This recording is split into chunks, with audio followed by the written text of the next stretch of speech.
All right, welcome to the March 13th collaboration series. Excited to have everybody here. This is our second in the series of three, or kind of four, if you go back all the way to the Continuous Improvement Conference when we had our intro. And I am Dave Hunt. I'm the Continuous Improvement and State and Federal Programs Consultant with the Muskegon Area ISD. And I'm here with my esteemed colleagues that will be helping to co-facilitate.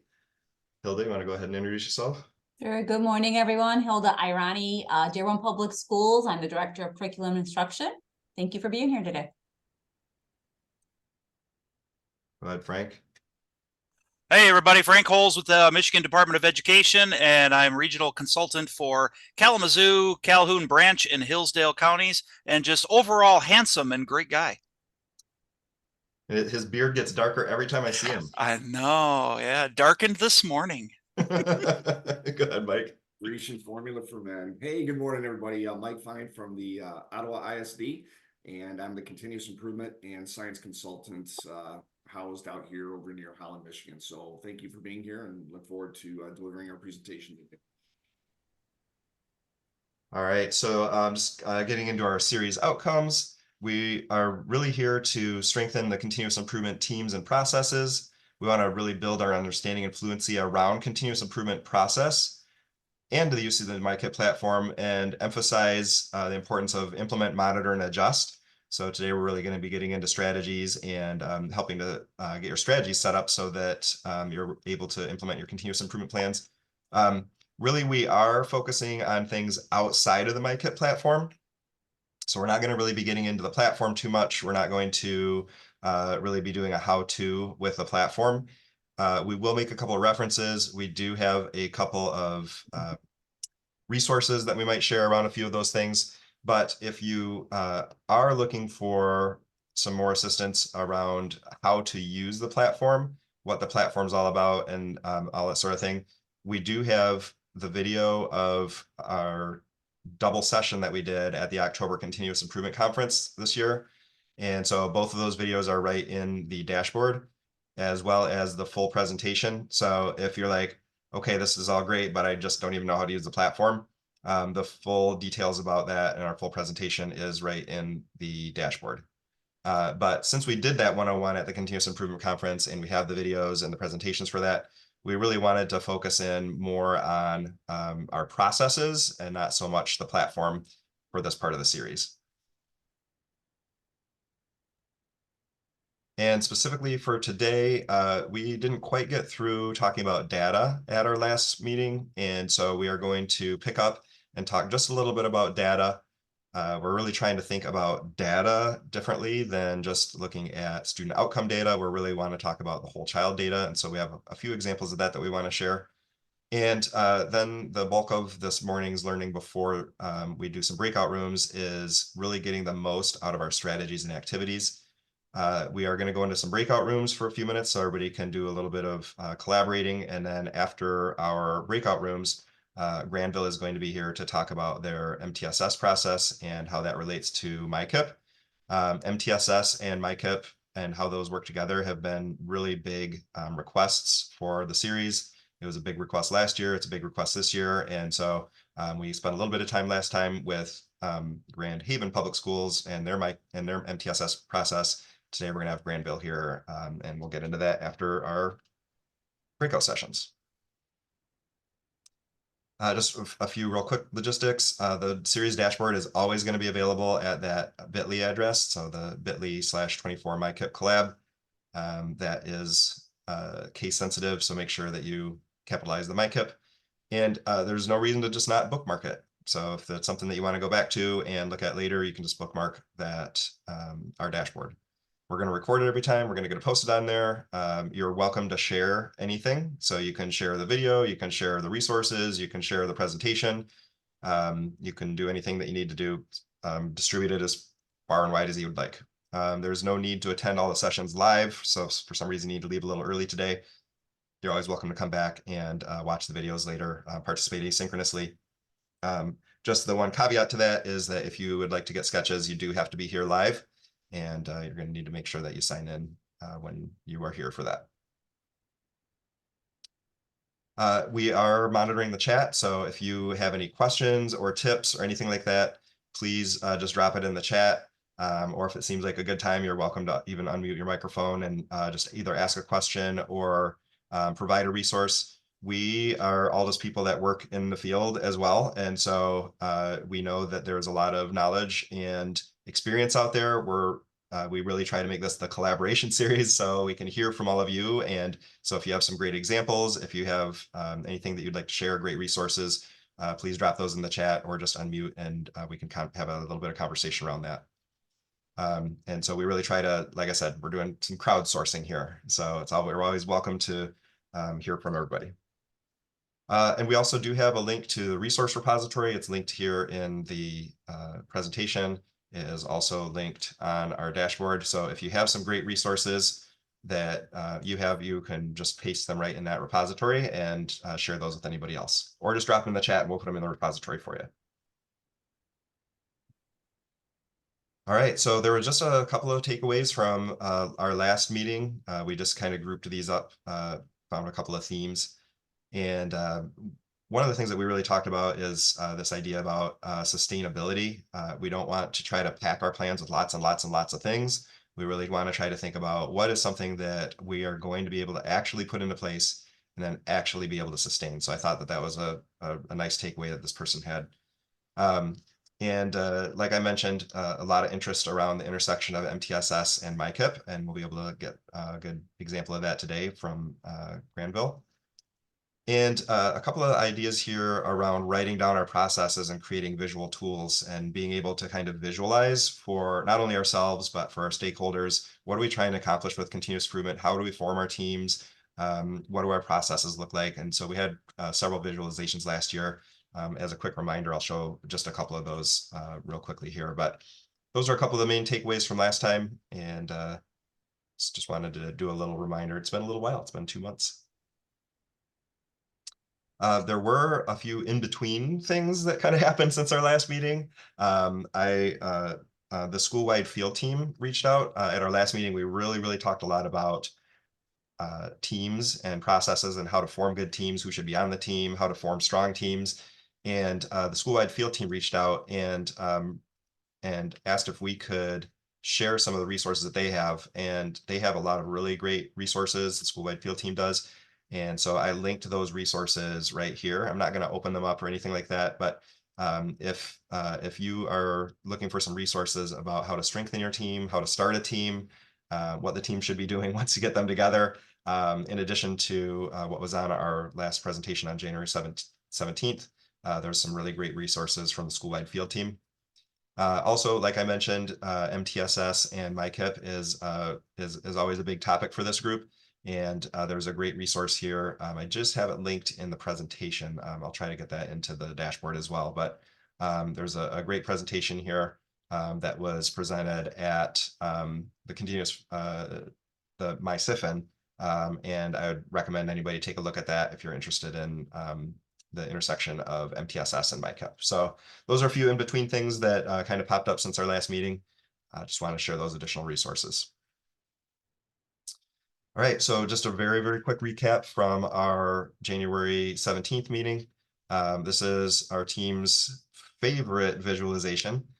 I have another really great visualization I'm going to share later, but this is one of our favorites. And so this is from NERN, National Implementation Research Network. And so we really talked about this at the last meeting. You really need to have all three of these components to be able to have these socially significant outcomes. And of course, socially significant outcomes are those things that kind of change the trajectory. It might change the trajectory of your school, it might change the trajectory of your district, change the trajectory of the kids that you are that you're working with. And so we're always shooting for those socially significant outcomes. And we really need all three of these items to be able to do that: effective practice, effective implementation, and the enabling context. And really our last meeting was focused on this enabling context, right? So that's where we have to make really great teams. Those teams have to have good processes to follow. We need to be looking at the right kind of data to make good decisions. That's that enabling context. Today, we are going to get into effective practice, which is being really good at putting your strategies and activities in place, make sure you're selecting the right strategies. And then, of course, you have effective implementation, and we'll be talking about that at our last meeting. So just wanted to kind of situate where we are with these things. Last time was enabling context. Today is effective practice. And then at our next meeting, we'll talk about effective implementation. And we just kind of talked about how the continuous process has adjusted a little bit. It is a district level process under MICIP and continuous improvement. The name was specifically changed from school improvement to continuous improvement to help to facilitate that change to make it a district process. And so when we make our MICIP plan, we're really making a district-wide improvement plan that all of our schools can participate in and contribute to.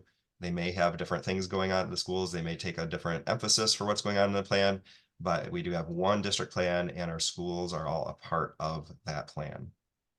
Another big change with the process is that continuous attention to the whole child data, using that WISC model. So it's whole child, whole school, whole community data. And we will have a couple of examples of that today. We did share a couple of visualizations, like I mentioned from the Jamboard last time. People were mentioning that they really appreciated this idea of trying to visualize the process, trying to visualize their teams and what role those teams have and how they're communicating. So this is one of the examples we showed. This is how a district team might form. And this was kind of like a district meeting schedule that they were trying to visualize, one of our other districts. They had a district team, they have school teams, they have grade level teams, they have staff meetings. And so they're kind of trying to figure out how can we kind of order those things so that we're able to implement our MICIP plan and get enough progress monitoring in as we're going along. So just a couple of different visualizations of what a team, how you can visualize your team processes and where they meet. All right, so that was a little recap. So we're going to get into and talk about data a little bit. This is a continuation from the January meeting. We kind of got rushed on this one a little bit.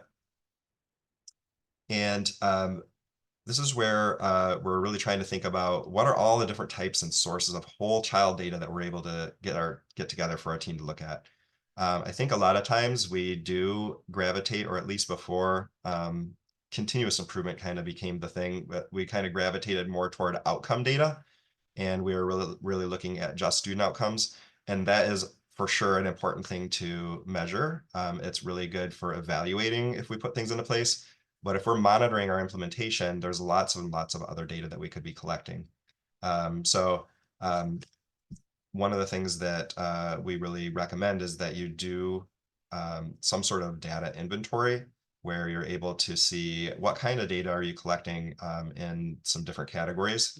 And so this is from Victoria Bernhardt's work. If you've been doing work in continuous improvement or school improvement for a long time, then you know Victoria's name. And so this is just a way that you can inventory all the kinds of data that you're collecting. You know, how are we measuring our student learning? And she does a great job here of breaking that down. There's some things, summative data is important, formative data is important, benchmarking, interim. So really being able to see what are all the different ways that we're measuring student learning. But then what do we know about our students, teachers, and community from a demographic standpoint?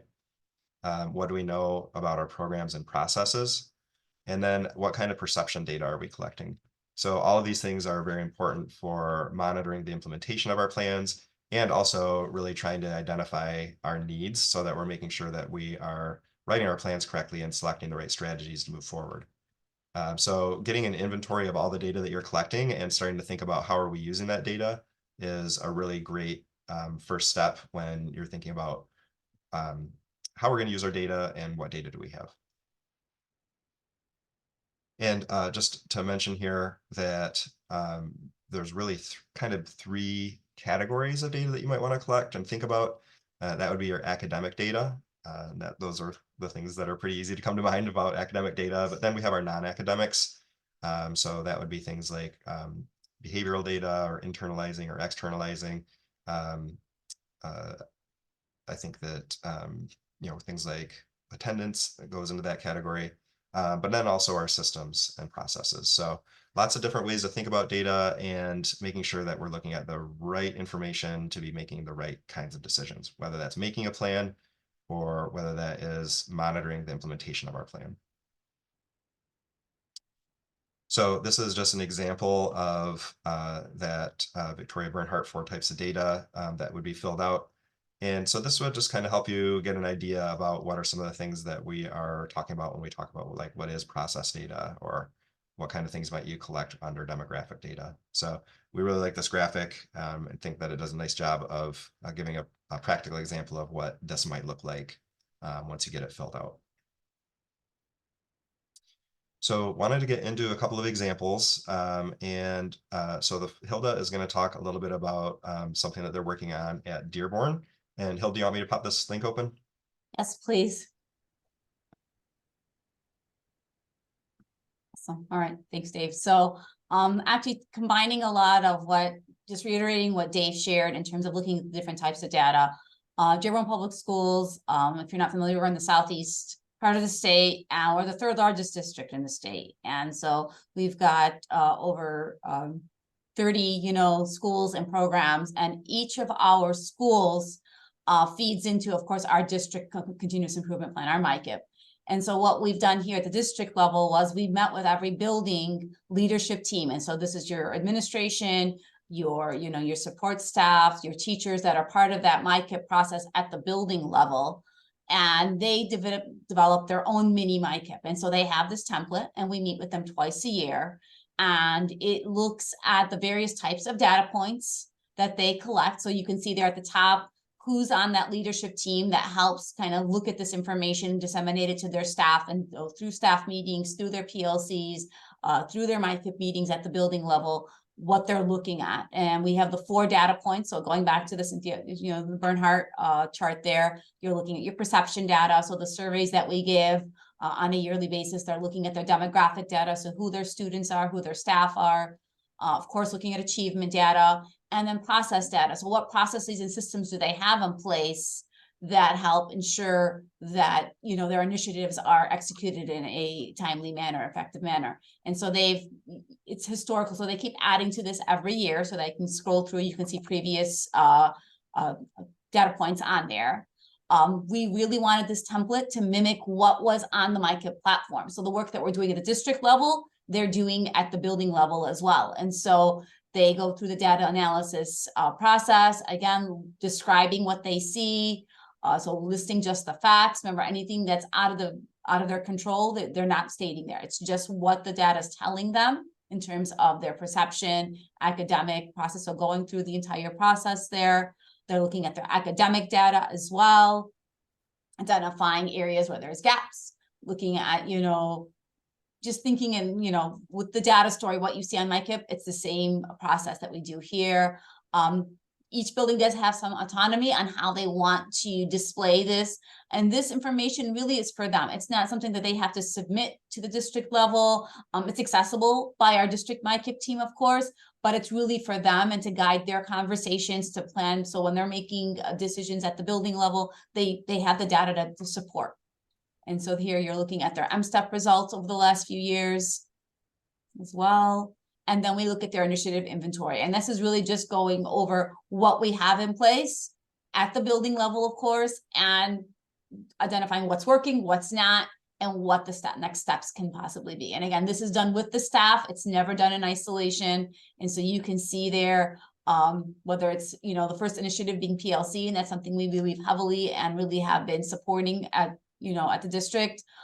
This building has identified writing as an area that they want to focus on, and then the social emotional learning. So these initiatives can mimic what's going on at the district, but then they could be building specific as well. And I think that this is a really great example of what we talked about earlier. There's the district plan, and each of the buildings have to think about, based on their data and the information they have at their building, what's the most important things for them to be focusing on. And so it looks like with this one, I think PLCs was a district-wide initiative that everybody it was like we really invested forced heavily, family yes. fun. Yeah, no, that's big, our big umbrella. Yeah, but that writing, this is something that building was specifically focusing on. Exactly. Thanks, Yep. Dan. Yeah. And so looking at then identifying your gaps, they took the district gap statement, which is listed at the top of everyone's template, just so they can understand this is what the district gap statement is going to be, but then what will it look like for our building specifically? And so that's where they then went through and then identified at their level what it looks like. And so looking at comparing the district to their building. And then even if they want to look then at the state. And so we encourage them to get into my school data and looking at the information pieces there. Of our our administrators, many of them are brand new with less than 3 years of experience. So this is definitely a learning process for all. But it's also great conversation. And like I said, when we bring these teams together, just the collaboration that happens, the questions that are asked, and then how they translate and take this back to their staff has been a tremendous experience. I think for all, very positively received. Next, of course, then we have to summarize that comprehensive needs assessment. And so they go through and then start defining, what their challenges are, what's working, what's not. And then they develop their plan. And they actually have school goals. So they have a SMART goal and then those interim goal targets. So like I said, very similar to what you see on the MICIP platform at the district level, but this is specific to that one school. From the targets, they go into what strategies they have in place, whether it's, having coaches, whether it's specific resources they want to look into, how this aligns with our professional learning communities, and then what the strategies are. And then this is constantly revisited in the fall and the winter and the spring during their building meetings. And then it's broken down by activities and how it's done. And so we'll probably in the next month or so bring our school teams back together and encourage them to revisit where they are, do a status check, what's working, what's not, what next steps do we need to plan for next year. Yeah, you can go through all of those. And then of course, funding, that's always a big thing. And here, there's a couple of funding sources, of course. Many of our schools, if not all, are Title I buildings. So Title I is a good source for them to be able to tap into, of course, district funds. And then with the plethora of grants that are out there this year, we've been fortunate enough to be able to fund many of these initiatives through various grant sources. And so this is something that they work with the district to ensure that, these strategies and goals can happen. So welcome for questions. I know this is a lot. Thank you, Dave, for scrolling through that. You do have access to this example in the dashboard. But we felt that it was really important when we made that transition from assist into the MICIP continuous improvement process, while we recognize what, that whole child aspect of it, which was totally missing from assist, and the power and the impact of this, we did want to bring something back, going from the district level, go back to that building level to show that they play a huge role in what happens. And so these these building plans, are, living, breathing documents that they constantly are looking at, updating, tweaking, and help guiding their decisions in the buildings. So just one thing that I would point out about this is, as Hilda said, they have about as many buildings in their district as I have in my whole ISD. And so this piece, they really need to figure out how are they going to share the leadership of this continuous improvement process? Because when you're that large, you can't just have this maybe one district team that's making all these decisions and that sort of thing. And so they've really had to think about, how are we going to distribute that leadership? How are we going to ensure communication? How are we going to ensure alignment for these building plans to what we're attempting to do as a district for continuous improvement? And so you're able to see here on the screen, this was the way that they decided for how to do that. And so I hope that you can see in there that the buildings had quite a bit of autonomy in this process to think about what data is important to them, what specific initiatives are important in their district or in their building. But you can see there's still those district outcomes that they're always working toward, and maybe some specific strategies that the district has chosen that everybody's going to focus on. Exactly. So I just thought this is a really great example of, you have a very large district, but you've been able to create a system where lots of people are still able to participate in the process and share the leadership of that. Yeah, pretty much. Thanks, Dave.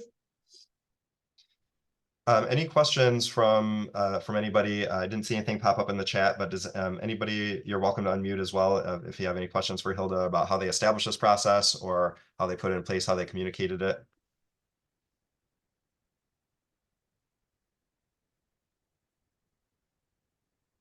And I know we don't all have districts the size of Dearborn, so you kind of think about what does this mean for the district of my size, right?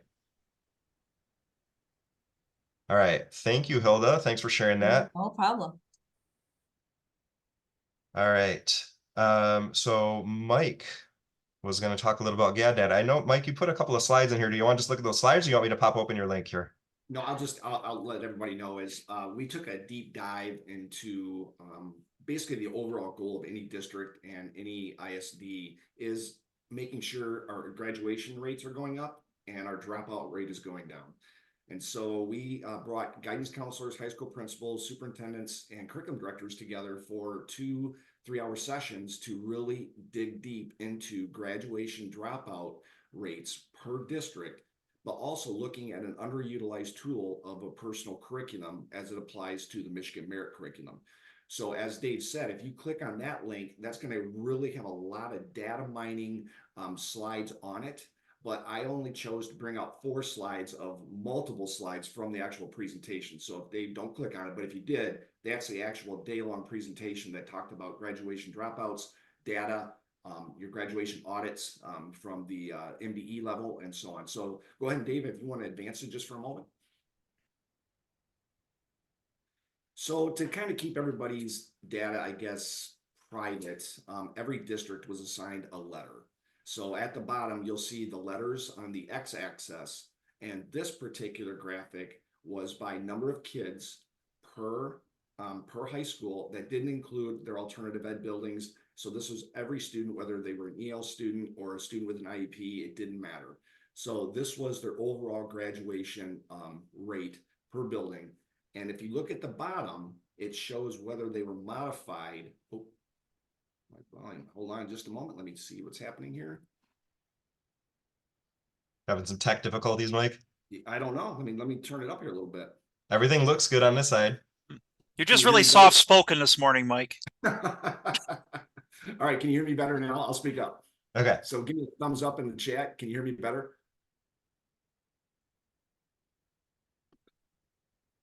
Nobody said, oh, a little. All right, I'm going to talk really loud.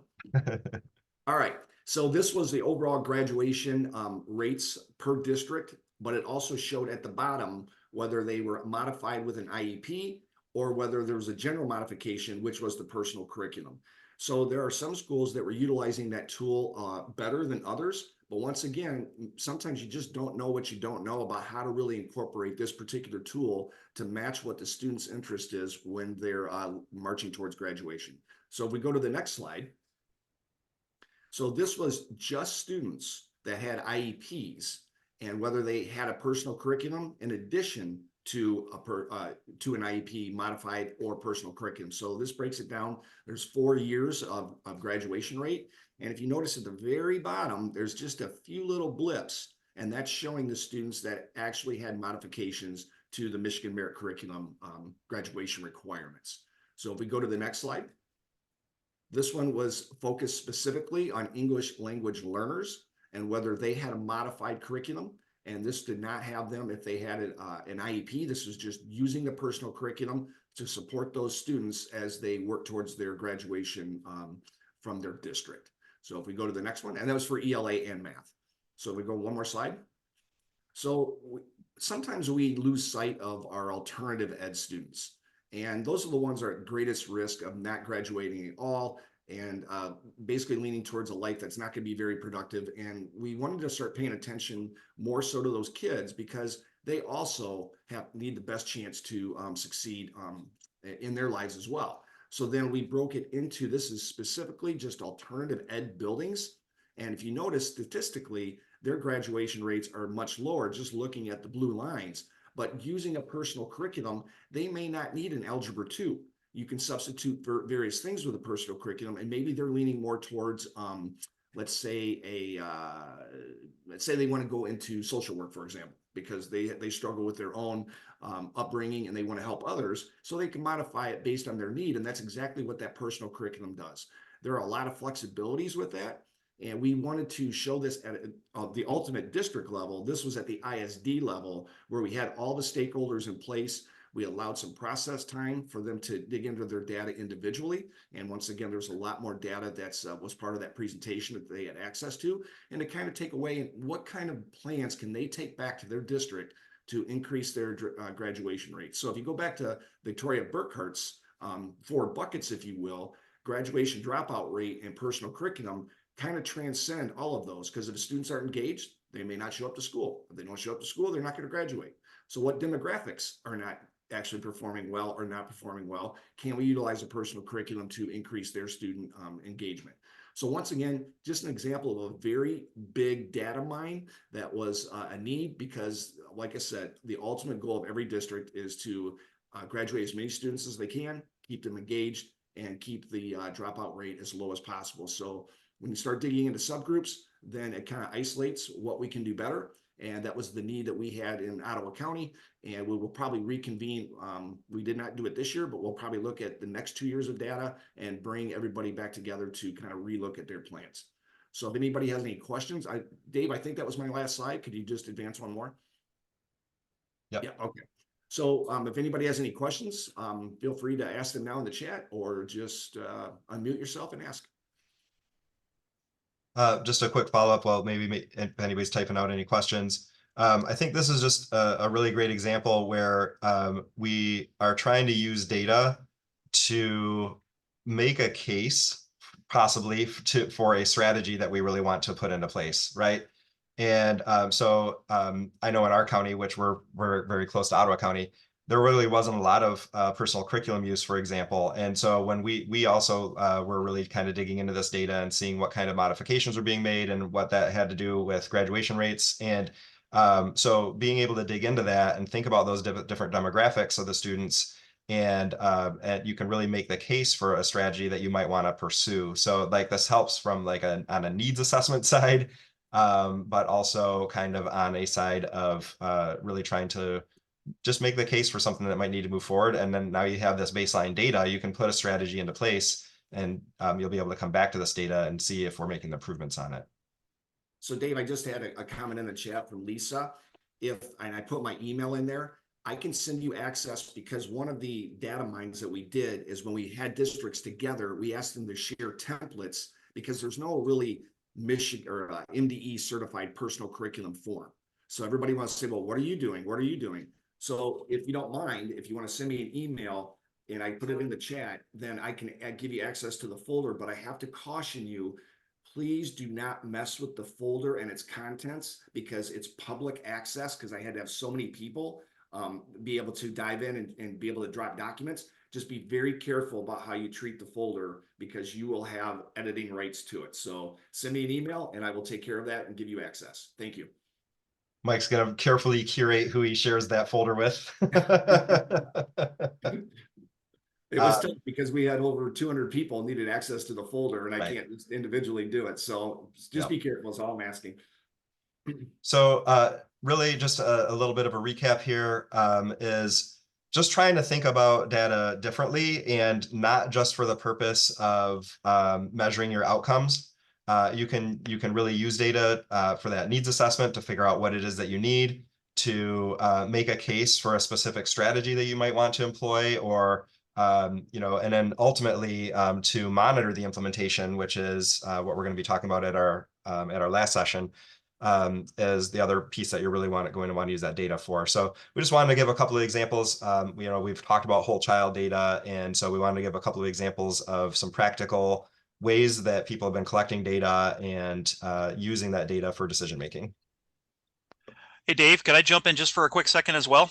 Absolutely. Yeah. So in a number of the places I've had a chance to, drive around and see and talk to all my friends in the counties around, there also is the importance of knowing that we are going to get new data periodically. And so just because you may have a MICIP plan that is a 3-year plan or a 5-year plan, it doesn't mean that, gosh, we were able to bring in a new data system, and it suddenly can provide us with new, better, different data that maybe we didn't have before when we first started the plan. And so knowing that it's a living document, it's living, it's breathing, it's adjustable. We need to do those needs assessments every year to, continue to look at where are we at and what pieces do we have, and do we have new data that we might not have had before that can layer in, or like to Mike's example, gosh, this becomes a means of potentially adjusting or adding a strategy potentially.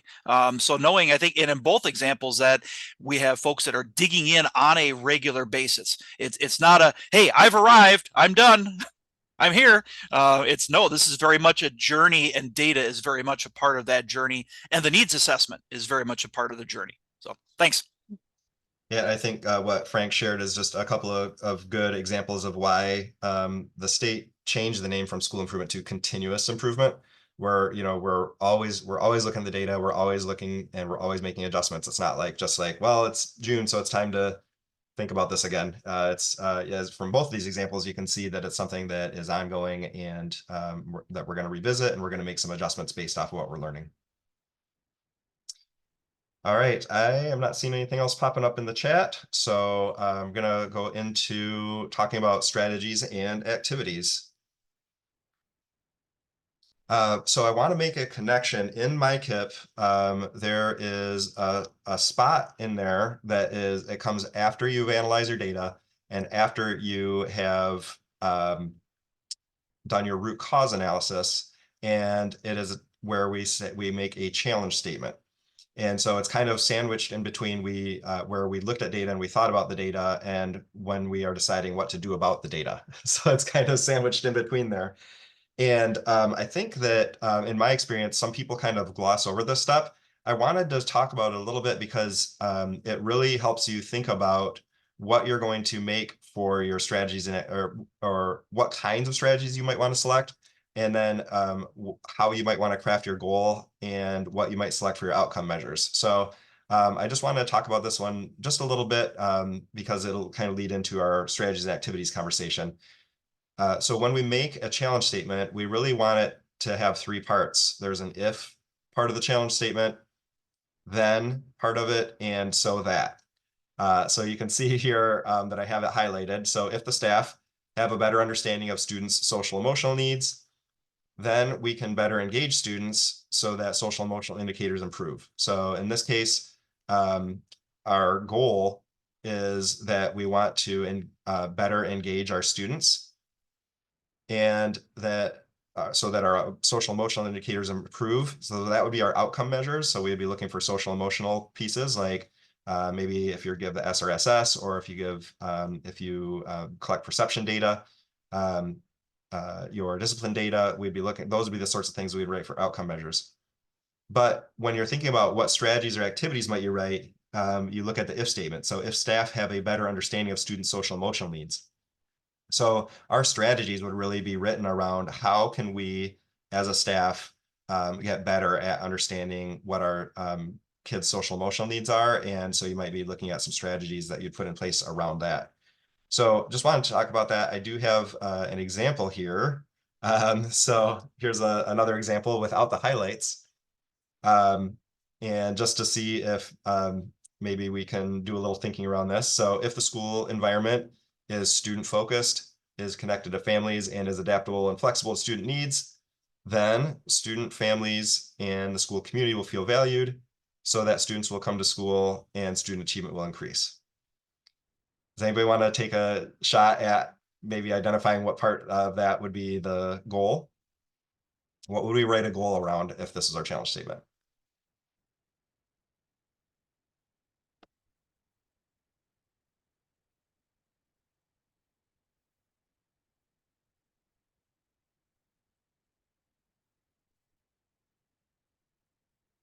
I'm running to the end of my Zoom wait time. Does one of our co-facilitators want to take a crack at it? All about students, families, and the school community will feel valued. Thank you, Michelle. So, right. So we would want to be writing a goal around maybe improving our relations with our school community and at some various levels there. That would really be what our goal would be. And so we would really be wanting to look at outcome measures that helped us to lead to that. If we're improving those relationships, then are we able to see that come out in our outcome data, as far as in this case, it says that they're going to come to school. So our attendance might improve if we're building those relationships. And if the kids are coming to school, then we might see those academics increase. So then when we're thinking about those strategies, then what might we do to meet that goal? We look back at that if statement. If the school environment is student focused, connected to families, and adaptable and flexible to student needs. So we would really be thinking about What do we need to do to become more student focused? How are we going to engage the kids? And those pieces. So Tanya had a question about what would the goal sound like. So in this case, I'm not going to get too deep into this, but in our MICIP 101 presentation, we talk about goals and what SMART goals look like. And in MICIP, it's kind of interesting because we have our measurable outcomes that are separate from the goal. And so a lot of times in MICIP, you can write the goals a little bit more broadly. And then the outcome measures really become the measurable part of the goal. And so in this case, if we're talking about students, families, and the school community feeling more valued, we could, and we knew that we were going to write some outcome measures around that, such as perception data and those sorts of things. You can really leave it a little bit more open-ended. And I see that Anupa put in an example about that, feeling appreciated in education. So you could literally write goals around how that the students, their parents, and the community are going to be valued and respected. And then you would write your outcome measures around that using perception data, attendance data, those sorts of things. So I actually kind of deviated significantly from what we might normally see in our plans, just as an example. I think it's more typical to write academic type things, and just to know that it's okay to have these more social emotional or engagement type goals written as well. So just pulled this right out of, so want to dig a little bit more into these strategies and activities. And the strategies are really the roadmap to achieving the goal. And strategies are very much specific to the actions that the adults are going to take. So what they're going to do, who will do it, when will be taken. And we're going to get into a lot of fidelity of implementation around these. And then the activities portion are the actions to implement the strategy. So you might need to, if you're putting something new in place, you might need to get ready to do that. If you're already kind of up and running with that, then how are you going to implement that? And then how might you monitor and adjust that? Eventually, we will get to evaluating it. Next time, we'll talk much more about this, but in monitoring, adjusting, there's really 4 things that you might monitor for. That is fidelity, capacity, scale, and impact. And that's just a little preview. We're going to talk about that more the next time that we get together. So I have a couple of visuals around strategies. This was visual number 1. And just kind of knowing what your strategy is and selecting that strategy is really the tip of the proverbial iceberg. And down below really gets into all of the things that have to go into making that strategy happen. And if you are familiar with the implementation science, we can't just let things happen. We have to make them happen. And so we're going to share a couple of things today that really get into how you can make those strategies happen. So here it is. I think this is a great example. There's a lot of work that goes into making those strategies happen. And that really goes back to why we say that having a very small, specific set of strategies that you're trying to put into place is important, because there's this much work that goes into putting it into place. So that leads me to my favorite continuous improvement graphic. So I'll just let you soak that one up for a second. I think that one of the main things that I see in my work with districts that is the biggest problem is that we just don't get explicit enough about what it means to put that strategy into place. And so there's actually in the literature, this is known as the magic box or the black box. And so just as humans and as educators, we are really good at identifying where a problem is. Okay, the kids aren't coming to school, or the kids are scoring lower on standardized testing that we'd like, or the parents are indicating that they don't feel safe having their kids come to school. So we're really good at identifying the problem. And we're also pretty decent at identifying some ideas for solutions. But the problem is that we don't unpack the black box or the magic box to really think about all the things that go into putting that into place. And so, what the black box is we know what we need to do. And so we buy that thing or we hire that person. So, we buy a new program or you get a new curriculum or you hire a new position. Or it's like, oh, if only the kids had one-to-one devices, then all of our problems would be solved, right? And so really getting in and unpacking that when you decide this is how we want to move forward, that's selecting your strategy. You really need to get in and get really detailed about how you're going to put that strategy into place. So, and so really what we're trying to do is we want to unpack the black box or the magic box. So I'm going to pop over to our dashboard, and I want to talk about the tool that we can really use to make this happen. And that is this strategy implementation guides. And this was made by Lisa Asaro and Ben Borkel. And I remember many years ago, I went to a PD when Ben was not our MDE rep. He was at Kent ISD. He was the school improvement consultant at Kent ISD at the time. And I had just very recently become a principal. And I went to a PD that he was running, and he shared some of these things. And it really like changed the trajectory of how I did things at my school. If you really internalize what is happening with these things, you can really make big changes, and you can get toward those socially significant outcomes that we're always wanting to get toward. So the first step in the process of really unpacking that magic box is to think about the strategy that you selected, and think about what are the critical components of that strategy. And I have a bunch of examples that I'm going to share here in a second. But the critical components are basically the way that I like to think about this is, what does it mean to put this into place? So if maybe your strategy was we're going to buy Bridges Math. So and if you were to say to your colleagues, yes, we use Bridges Math, then what does it mean? What do you do from Bridges Math? What is it that you do? That's the critical components. What are the parts that you selected that you think are the most important that you need to do on a daily basis with the kids? And then the gold standard is, what does that look like in practice? So if we were doing this well in our building, what would it look like to do number corner, for example?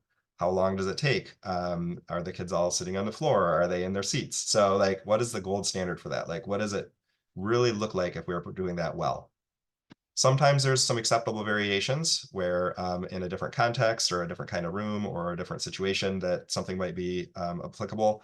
And then there are also those unacceptable variations. And I found that when we're putting something new into place where where practice really needs to change, it's really important to focus on those unacceptable variations, because you can say, this was the old practice and we're not doing this old practice anymore.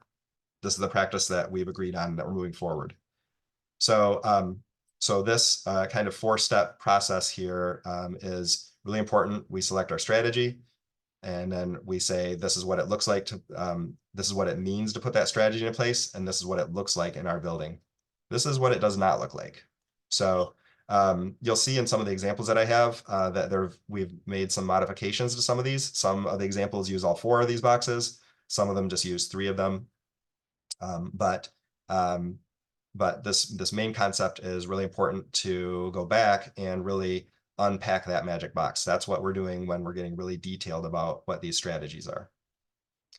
So I want to give some examples around those and then show maybe what some next steps are after you put that into place. So in our dashboard, I have some examples of these strategy implementation guides. I have elementary, middle school, high school, a district one, and an ISD one. So I'm just going to share a couple of those for some examples so you can see what it looks like when it's filled out. So for this school, they had just gotten a new curricular resource, and at the K2 level, they really wanted to figure out what out of their new curricular resource were they really going to focus in on and how were they going to put that into place? And so they, at the K2 level, they had purchased Super Kids, and they wanted to be very specific about how they're putting it into place. And so these critical components were the things that they all agreed on. The staff worked on this and did it together.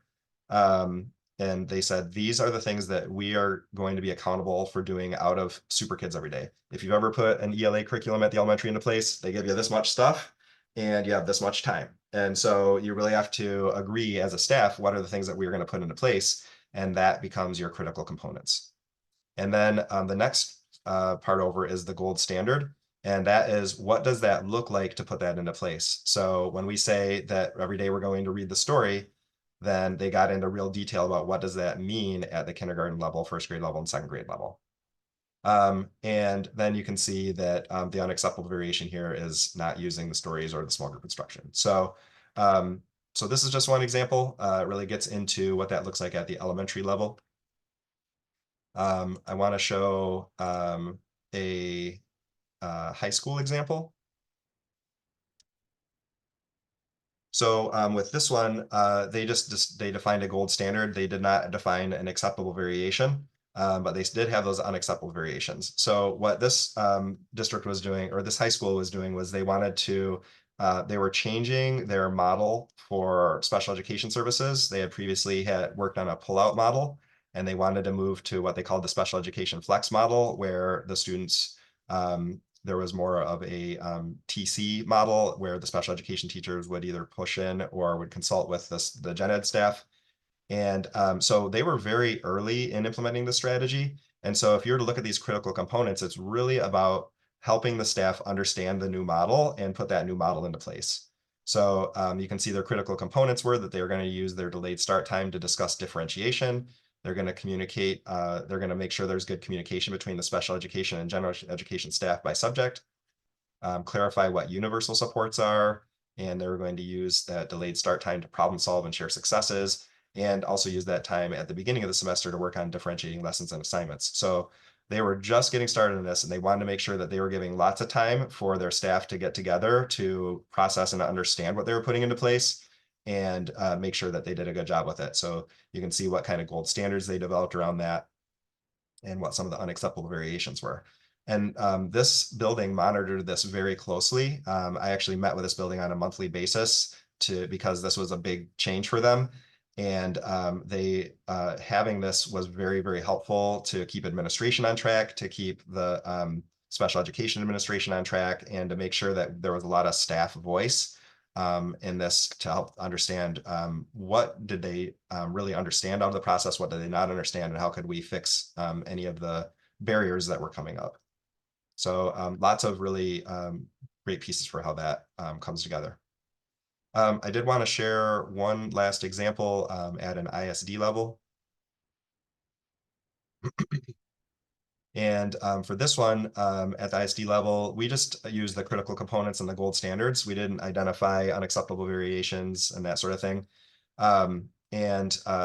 What we were doing is we were implementing this. This is right at my ISD. We were implementing a new process where we were going out and we were really trying to learn about our districts and look at the district data.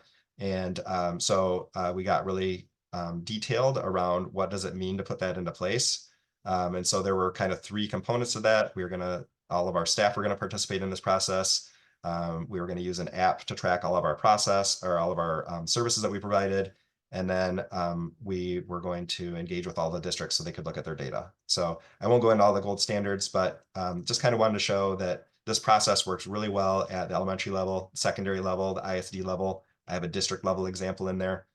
What this will do when we get into talking more about monitoring, you actually can use these, you can use your implementation guides to then monitor your implementation of that. And so you can see that we'll talk more about this next time, but in this case, we were able to monitor the fidelity of our implementation if we were scaling this up. If we had the capacity to put that into place and starting to work on seeing if we're having an impact with that. So this is kind of a precursor, being really detailed about what you're putting into place is a precursor to being able to monitor its implementation. So I want to pause real quick. I see that Ben dropped something in chat. Ben, would you mind here I am using all of your great resources. Would you mind maybe unmuting and talking a little bit into that?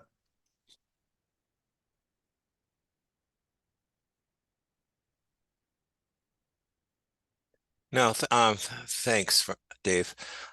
So I know one of the questions that we've gotten in the past is the use of the word integrity. And in fact, some folks who talk about implementation of strategies talk about doing it with integrity. And so those words, fidelity and integrity, are used somewhat interchangeably. But what we've talked about is integrity really kind of gets at that third column. So how do you implement this in your local setting, given maybe the restrictions of your local setting? And so you want to still do it in a way that aligns with the research, because that's the basis for the definition of fidelity. But at the same time, as Dave already mentioned, there may be some things in your local setting that makes you have to change that up just a little bit. As long as you're still doing it with fidelity, then you can still say that we're doing it with integrity, what the intent was of the strategy to start with. But we just needed to make some tweaks to it based on our own local settings. I just wanted to explain, because I think sometimes there's a little bit of a misconception and or just confusion about how those terms relate to each other. Thanks, Dave. Thank you, Ben. So at this point, at the next time we get together, we're going to look at the implementation and monitoring plan, as well as the activity planning tool. We're really going to do that as we're getting into how to implement, monitor, and adjust that. They're here now if you wanted to take a look at those for a little bit of a preview, but we're going to dig into those more at our next session. So at this point, I do want to get into some breakouts. Frank, if we could make the breakouts for about 10 minutes. Do you think you could set up for 10 minutes? I can do that. I'll set it for 9, and then I think it'll give the message like you have 1 more minute to go kind of